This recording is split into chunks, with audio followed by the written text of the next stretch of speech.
Good afternoon, everyone. My name is Ruthie Fouché, and I'm the Dudley House representative.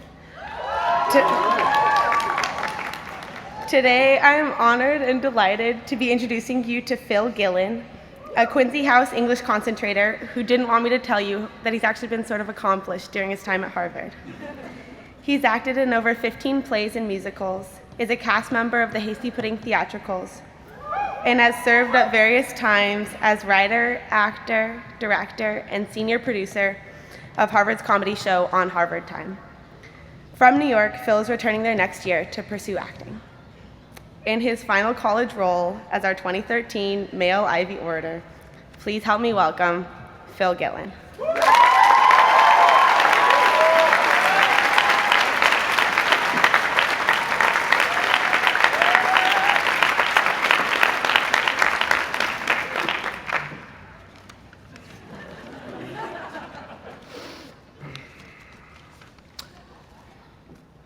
I know that this isn't supposed to be a sentimental speech, but before I get started, I'd like to take a moment to thank someone here today who's been with me through it all. Someone who has guided me through the worst of times and helped me celebrate the best. Someone who inspires me on a daily basis. Oprah, I love you. I have always loved you. Girl, you and I can make sweet, sweet love. Whew. She's not here until tomorrow, is she? Awkward. Sorry. Let me check my notes. Okay, Oprah, you can light up my life. Oprah, you can call me Dr. Phil, the love doctor. Oprah, look under your seat. You get a wedding ring. Okay, let's maybe pretend I didn't say any of that and just start over. Senior class committee, administration, faculty, classmates, families, Soledad. Thank you for allowing me the opportunity of a lifetime. The opportunity to be a first-class idiot in front of the most important people in my life. I refer, of course, to the kids from my Ec 10 section, the lifelong friends I made at the first chance dance, and the ones I unsuccessfully reunited with at the last chance dance. That being said, this speech will probably be fine. I mean, so many people have performed on this stage, there's no way that I'll be the all-time worst, unless I start dropping the lyrics to Rack City. But I can't help but be terrified. It's like my red phone just rang. All day, I felt like a freshman running Primal Scream. I've been out of breath, pretty sweaty, and a little bit aroused. But I shouldn't be the only one sweating. Think about the school from which we are graduating. Think about the people who have walked these hallowed halls. Theodore Teddy Roosevelt, Ted the Unabomber Kaczynski, Adam, admissions office, did you even look at this transcript, Wheeler? Harvard has graduated several American presidents, many business tycoons, and countless SAT tutors. Last year, Harvard celebrated its 375th birthday. That's 375 years of education, research, and Michael Sandel teaching justice. 375 years. That's almost 3,000 dog years. Sounds impressive, right? Yeah, maybe a bit too impressive. In fact, I'd go so far as to say that Harvard sounds downright dangerous. Harvard has lasted through countless wars, more than a few economic depressions, and Four Loko. I mean, if Harvard has lasted this many years, who's to say that it's not going to last another 375,000? I can't even count that high in dog years. In light of this, I'd like to talk to you all about something serious. Senior gift. The best senior gift we could possibly give to this university. We need to tear down this school. Yes, that's right, class of 2013. We must burn this university to the ground. I need you to stop Snapchatting pictures of administrators with crazy drawn-on handlebar mustaches. Stand up and treat this school the way you treat your livers during Harvard-Yale. It wouldn't even be that hard to destroy Harvard. I mean, Harvard's done half the work for us already. For reference, see Old Quincy, or the Fog Museum, or the entire neighborhood of Alston. And what's worse is the Yale class of 2013 is beating us. Just look at pictures of New Haven. We can do this. Game face.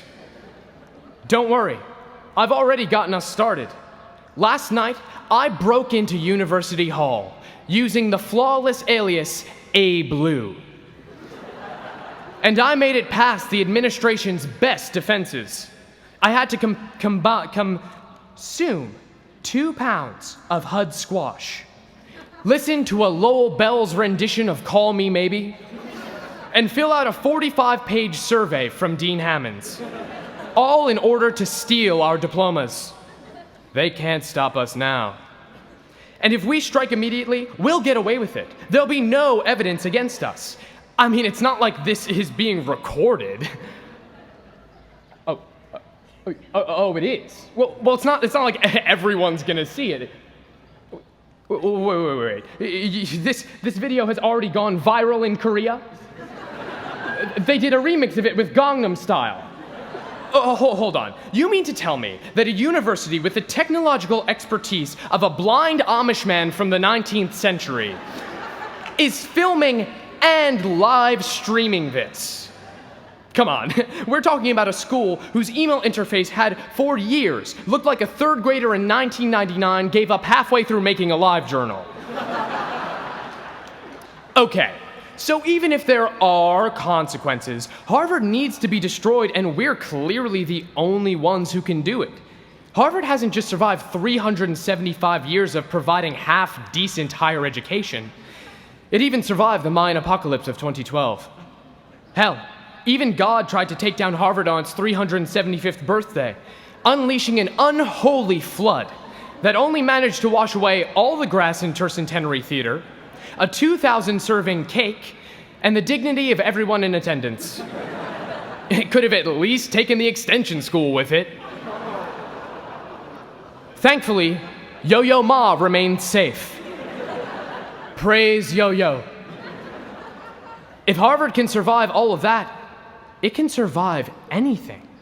Hundreds of years after we've all died during one of the many future killing sprees of Nina the Ripper Yancey, Harvard will still stand strong. Harvard will outlive the human race. So 2013, it's up to us. We must destroy Harvard because when we wake up on May 31st and move on with the rest of our lives, we will face the temptation of allowing our relationship with this place to feel like an awkward freshman week one-night stand. After all, Harvard doesn't really need us. While we walk of shame to the rest of our lives, Harvard will keep going as if nothing at all has changed, except for occasional booty calls in the form of donation requests, and drunken hookups in the form of reunions. After we leave, we'll officially have been replaced by younger, more awkward, and less attractive versions of ourselves. On Friday, Harvard College will stop being our story and start being the story of a generation coming of age on Tinder. Ew. We must destroy Harvard because when we wake up on May 31st, we won't be able to complain about midterms, problem sets, and still being a virgin. Well, some of us will still have that last one. After we graduate, though we may spend weeks arriving 7 minutes late to work, trying to pay our rent with Board Plus, and having stress dreams that take place at Mather Lather, Harvard won't wonder why we're missing. Harvard won't ask why we're not in our rooms or in class or spending hours stalking each other on Facebook. We must destroy Harvard because whether you've mostly loved or mostly hated this place, it will inevitably draw you back in. An alumnus, but an outsider. You may return to campus many times, or never. Regardless, you will probably be drawn back in simpler ways. Seeing a flash of crimson in a bustling crowd and remembering that it is weird that our mascot was just a color. Walking near a farm and smelling the fresh aroma of the same manure that graces the yard every spring. Taking a shot at a party and recognizing the sweet, sweet taste of Rubinoff. Some part of Harvard will always be with all of us.